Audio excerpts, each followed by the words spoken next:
الحمدللہ والصلاۃ والسلام علی رسول اللہ اما بعد۔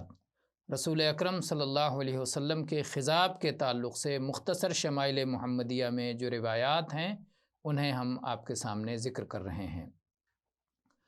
ابو رمثہ التیمی بیان کرتے ہیں کہ میں نبی کریم صلی اللہ علیہ وسلم کے پاس آیا، میرے ساتھ میرا بیٹا تھا۔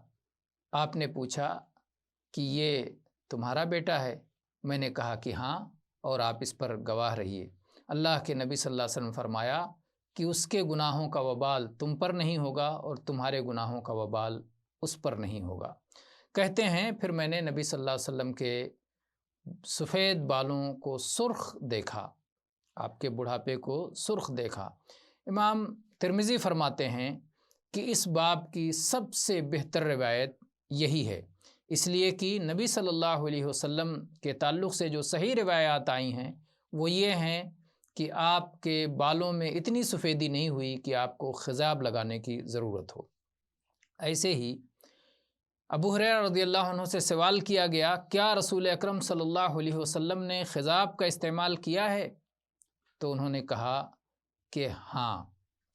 اور انس رضی اللہ عنہ بیان کرتے ہیں کہ میں نے رسول اکرم صلی اللہ علیہ وسلم کے بالوں کو خضاب لگا ہوا دیکھا۔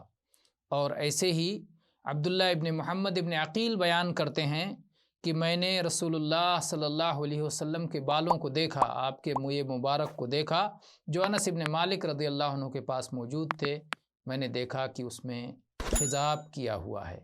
واللہ تعالی عالم، والحمد للہ رب العالمین۔